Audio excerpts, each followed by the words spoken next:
हमारे पास आज का जो टॉपिक है बहुत इंपॉर्टेंट है, वो है कास्टिंग डिफेक्ट्स के बारे में। देखिए, हम कास्टिंग के बारे में हम पढ़ते हैं कि कास्टिंग करनी है, कास्टिंग करनी है। लेकिन हमें प्रॉब्लम कहाँ आती है? जब इसमें डिफेक्ट्स आ जाते हैं। अब डिफेक्ट्स कहाँ से आ जाते हैं? हमारी गलतियों से।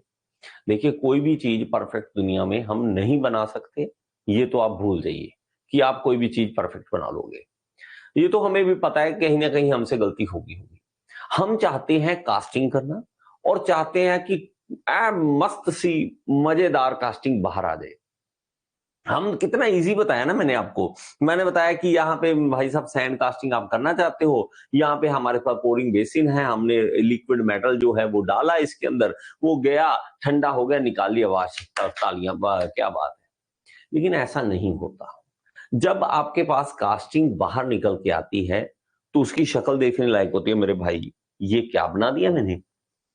कहीं ना कहीं कोई खुरदरापन होगा, कहीं छोटे छोटे होल बने होंगे, कहीं पता लगा आपने साइज इतना बनाना था वो श्रिंक करके छोटा हो गया, वो आपने एग्जैक्ट कोप एंड ड्रैग दोनों जोड़ने थे, सीधा वो थोड़े से टेढ़े हो गए, कहीं वो शिफ्ट कर गया, टेढ़ा हो गया, पता नहीं क्या क्या, दुनिया भर के डिफेक्ट।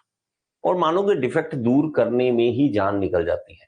कंपनीज में अगर आप काम करोगे, हाथ से आप कास्टिंग बना रहे हो, देखोगे निकाल के, तो खुद को थप्पड़ मारोगे, यार ये क्या कर दिया मैंने। क्योंकि आप लगा रहे हो टाइम। आपने मान लीजिए 4 घंटे 5 घंटे आपने जो प्रोसेस लगाई, एक दिन लगाई, तो आपने जो प्रोसेस वो सारा बेकार चला गया। तो आपको कास्टिंग में डिफेक्ट्स देखने को लेंगे। आई होप ये पिक्चर आपको थोड़ी क्लियर दिख रही हो। बहुत सारे अलग अलग तरह के डिफेक्ट्स होते हैं। एक एक करके इसकी क्लासिफिकेशन करेंगे और धीरे धीरे इस चीजों को समझेंगे कि हमारे ये डिफेक्ट्स कैसे कैसे हो सकते हैं और हम इसको अवॉइड कैसे कर सकते हैं। बहुत सारे नाम हैं, जैसे कि हमारे पास यहाँ पे नाम है gas porosity, shrinkage, hot year, cold shut, इस तरह के नाम है। लेकिन इसको क्लासिफाई जब हम कर लेंगे तो ज्यादा अच्छा हम रहेंगे कि क्लासिफिकेशन हो जाए इसकी। इसकी कुछ क्लासिफिकेशन है, कुछ बेसिस पे कि हम क्या क्या गलतियां कर सकते हैं, क्या क्या प्रॉब्लम हो सकती है। तो सबसे पहली प्रॉब्लम जो है वो है गैस डिफेक्ट। अरे मेरे भाई, ये जबरदस्त काम खराब करता है। ये क्या चीज है? देखिए, आप कास्टिंग करते वक्त बहुत ही गर्मा गर्म लोहा लेकर आते हो, पिघला हुआ लोहा। आप एक बार देख लो, चलो हाथ लगाना तो दूर की बात है, वो गर्मा गर्म लोहे में से जब आग, जो धुआं सा निकलता है, आप लोग लगेगा कि ये क्या निकल रहा है, वो गैसेस है। अब जब आप डाल देते हो मेटल को और वो ठंडा होता है, वो गैसेस अंदर रह जाती है। और दबी हुई गैसेस जो है ना भाई, जो बाहर निकलती है, तो वो प्रॉब्लम क्रिएट करती है। आप कुछ सिंपल सी बात बताता हूं आपको, इतनी सी बात समझ लो। मान लो बैलून है। अब बैलून को आप फुलाते हो तो फुला हुआ बैलून ठीक है, लेकिन अगर बैलून को दबा दूं तो वो क्या होगा? फटेगा। इसी तरह हमारे पास इसके अंदर जब गैसेस इन्वॉल्व होती है, हमारे पास किसी भी मेटल को जब हम डालते हैं उसके अंदर गैसेस होती है, वो गैसेस हवक के बाहर आती है। उनको चाहिए रास्ता कि भाई मुझे जाने दो, नहीं तो मैं तबाही करके रहूं। सिंपल सी बात है, आप कुछ मत करो, इतना सा बात समझ लो। दरवाजा बंद करो, कमरा बंद कर लो, खिड़की बंद कर लो, पंखा बंद कर लो और बैठ के दिखाओ गर्मी के दिन में। सब कुछ बंद कर लो और सांस नहीं आएगा आपको।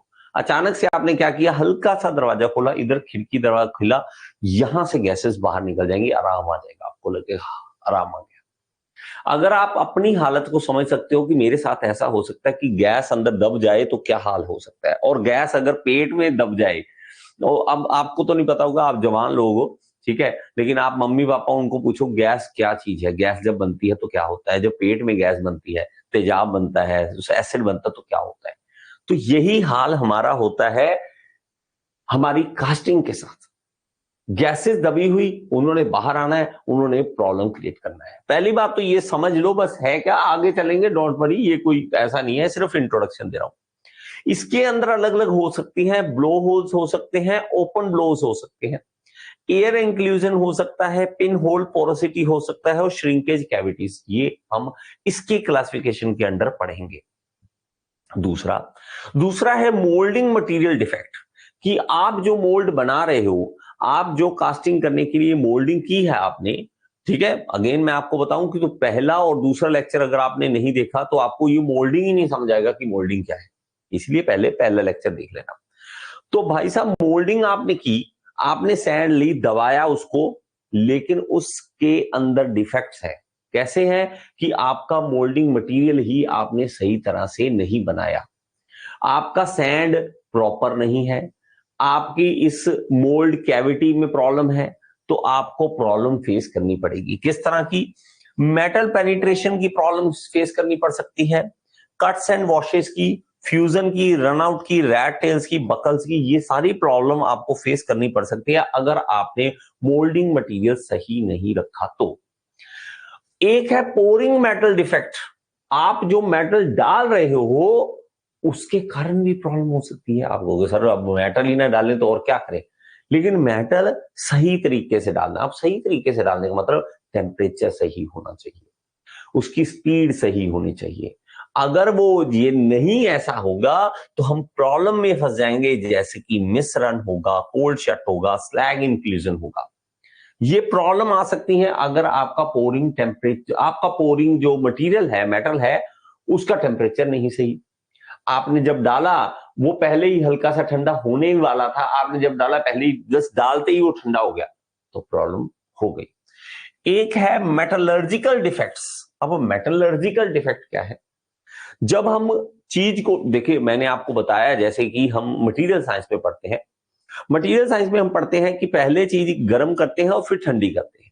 जब गर्म करते हैं तो उसका अंदर जो क्रिस्टल स्ट्रक्चर है वो चेंज होता है, और जब ठंडा होता है फिर से क्रिस्टल स्ट्रक्चर चेंज होता है। इस चक्कर में मेटलर्जिकल चेंजेस आते हैं, उसके चक्कर में भी डिफेक्ट्स हो सकते हैं, जैसे कि हॉट टीयर्स हो सकता है, हॉट स्पॉट्स हो सकता है। ये प्रॉब्लम हो सकती है अगर हमने, तो हमारा ब्रॉडली हम देखें तो इस तरह की क्लासिफिकेशन हमें बनानी है। आई होप कि आपको ये वीडियो अच्छी लगी होगी, समझ आई होगी। अगर समझ आई है तो एक बार कमेंट बॉक्स में जरूर बताएं और लाइक का बटन दबा दिया करें।